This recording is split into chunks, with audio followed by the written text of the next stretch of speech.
Hello guys, welcome back to my YouTube channel. So today, without any further delay, we'll be looking at masters and PhD opportunities in Malaysia. We'll be looking at the Malaysia International Scholarship and the Malaysia Technical Cooperation Program. So these are fully funded offers for masters and PhD. And for this one, the deadline is on the 15th of June, which is not so far away, the MIS scholarship, why this is actually in July, the MTCP. So we'll be looking at them together. So in case you cannot make this one by the 15th of June, you can try to make this one on the 15th of July. So what does it entail? Let's check it out quickly. So these are the list of eligible countries. As you can see, a very lengthy list of countries, about 85 eligible countries that will be sponsored for full-time masters or PhD in Malaysia. So intend to pursue MSc or PhD, or currently pursuing MSc or PhD at one of the universities in Malaysia. So what documents do you need to provide? You have to fill the application form. This is the link to the form. And the other documents are specified here as well. You can see the list of documents. Things like your passport, your transcripts, English proficiency test. If you do not have that, probably a letter attesting to your English proficiency, recommendation letters.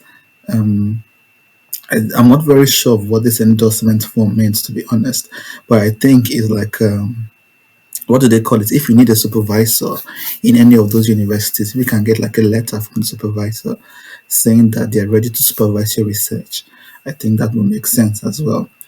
Here it was said admission letter from Malaysian University, and this one will be easy to get for those already studied in Malaysia, so they can always submit the application letter that they got. That's possible, but for new students, it's going to be a challenge, and probably that's why they wrote here, if applicable.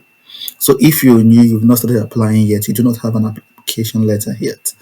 But since the scholarship is also open to those who are already students there, so I think this applies to them and not to you. And I think you'll be able to update your profile. So if you're a new student, never been to Malaysia before, you'll be able to update your profile and then submit an application, an admission letter eventually.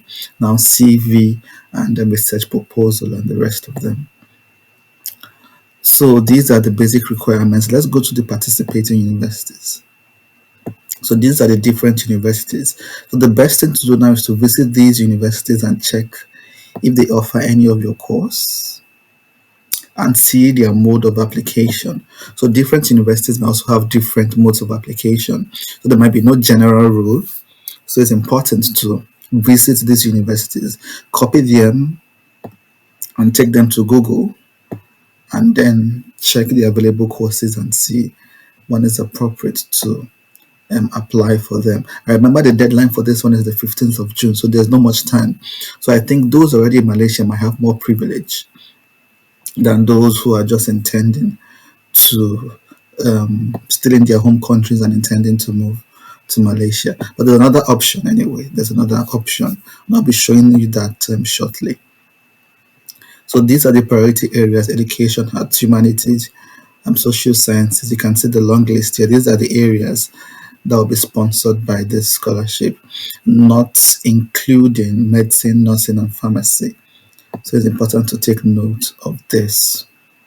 Lots of other info here you can read, but I think we should check the other one I talked about, the MTCP. I think it's a little bit more generous, and there's also more time to apply for this one. So as you can see, this one, the deadline is actually in July, so you have more time. But this is just for masters. I must say there is no PhD. The Malaysian Technical Cooperation Program is just for full-time masters program. No PhD for this one. So these are the documents you need. So latest admission letter. So at least you have time between now and July to get admission at a Malaysian university. We'll be looking at the eligible universities shortly. They're also on this list. So you have time to contact them, see how to apply, send your documents. You have close to or over a month to do that. The documents here, or the other documents you need to submit, still quite similar to what we looked at before, like recommendation letter, statement of intent, like that's your motivation letter or statement of purpose, other general documents as well, as you can see. So let's go to the list of universities. The list of universities down here. So as I said before, just copy and paste them on Google and see the different courses they offer and see how best you can apply for them. So this covers a lot actually. It covers your tuition, covers living stipend. You can see book allowance, tools allowance, rental allowance, thesis allowance, travel allowance, end of study allowance. I think there's also medical insurance as well, and there's a ticket. You can see a one-off return economy class airline ticket from students' closest airports, international airport to Malaysia, and back to students' home country. So they're also taking care of your flight ticket, which is great. I don't think this bit was included in the first scholarship we looked at. So this is great. Take advantage of that. And then these are their major areas of interest: science, technology, economics, finance, social sciences, humanities, information technology, international relations, agriculture, education. So there you go. So remember, you have to check the participating universities, go to check them individually and see which of them would give you an application letter. Nothing was said here about multiple applications though, so I don't know if you can apply for to more than one university. But they said just try to get an application or admission letter rather from one of these universities here, and you can return here, come to this portal and apply before the 16th of July. And that's it, guys. A quick one on masters and PhD scholarships in Malaysia. So without any delay, I think it's important to start shooting your shots, putting your documents together, asking the right questions, and applying for the scholarship. As usual, guys, we cannot wait to celebrate you. So utilize the materials on this channel. There's several videos on this channel already on scholarships around the world. Utilize them and we'll be shouting your name and congratulating you in the nearest future. So get to work, but bye-bye for now.